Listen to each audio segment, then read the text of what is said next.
There's a game that seemingly no one is talking about or even is aware that it's in existence, and I wanted to bring attention to it because I think it deserves it. I think it looks very interesting. I think it looks really cool, really seems to have potential.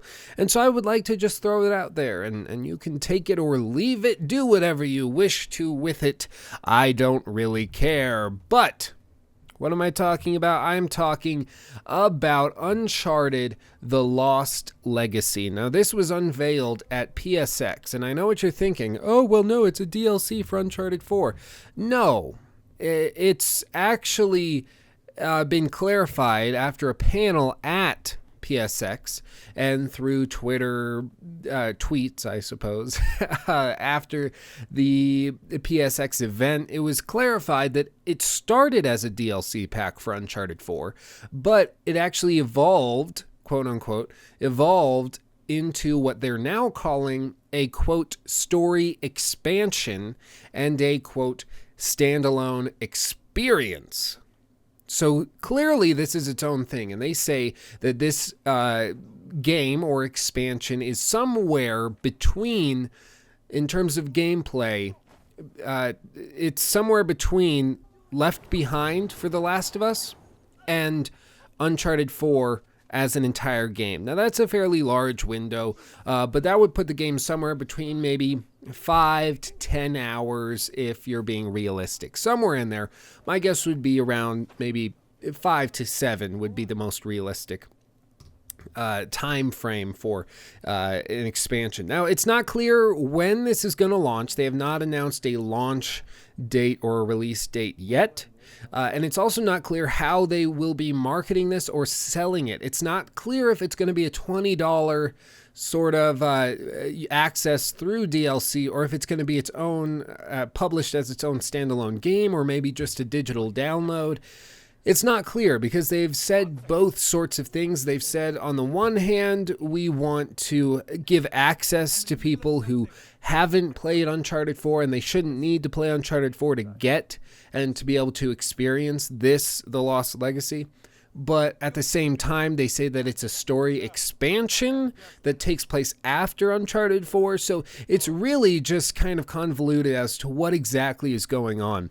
But nonetheless, I welcome this with wide open arms. Now, I've made videos discussing Nadine and how I thought she was clearly sort of a shovel in for the sake of diversity, and it seemed kind of ham-fisted in terms of execution. And this, no doubt, to many people is going to come off the same way with you playing as Chloe Fraser and Nadine instead of Nathan Drake.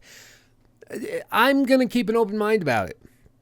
I really am. They seem to be handling it, based on the gameplay that you're seeing right now, they seem to be handling it pretty gracefully.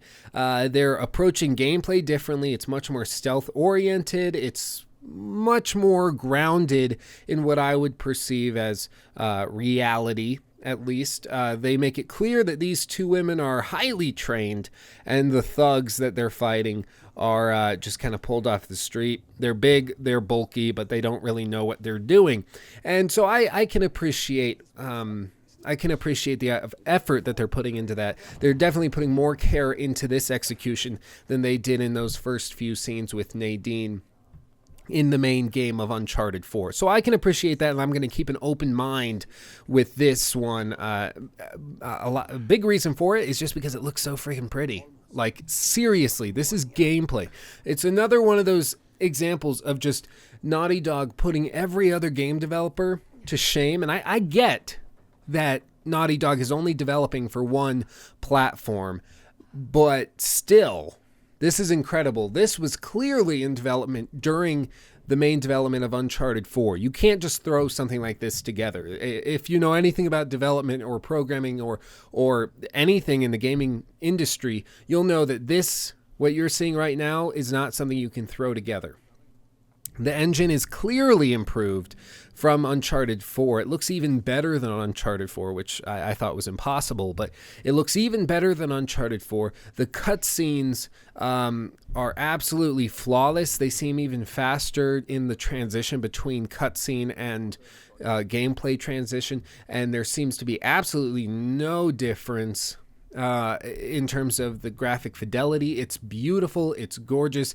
It looks like it's running smoothly. And when the camera pans up and you see this, it's incredible and it's beautiful.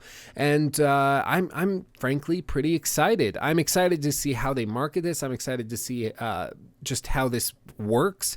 And if it works, then we could be looking at a new sort of a new sort of approach to DLC as a whole, which I would be very excited to see, instead of this sort of cutting stuff out of the main game, approaching it as entire chapters and parts, like another follow-up mini game as a whole. It's hard to explain, but it needs to be done in the way that Naughty Dog seems to be doing it, where somehow they aren't limiting themselves in their resources during the development of the main game, but they're still able to create something like this, something that's 10 hours long or 5 to 7 hours long realistically, but something this big and massive while still delivering an incredible and polished game initially. It's something that you don't typically see.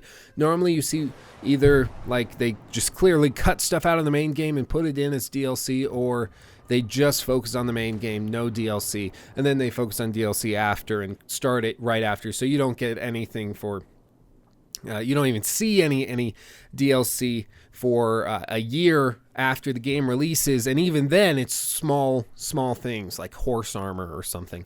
But nonetheless, I'm excited about this, and I'm really surprised that nobody seems to be discussing it. Nobody seems to be talking about it. It's basically a follow-up mini sequel to Uncharted 4. That should be getting people super riled up. My guess would be it's just because we don't know a whole lot about it, but until then, I'm going to be pumped. I can't wait to learn more about this. I hope it comes by the end of 2017. I'm ready for it. It'll hold me over until The Last of Us Part 2, which my guess would be, if they're able to keep up this sort of rhythm and pace, my guess is we could be seeing The Last of Us Part 2 as soon as 2018, which would be pretty incredible.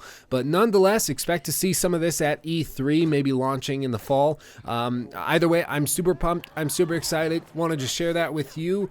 Follow me on Twitter if you haven't already. I've got some big announcements and giveaways coming, so I'll just give you a little insider hint. It's a good idea to follow me on Twitter. Hint, hint, nudge, nudge.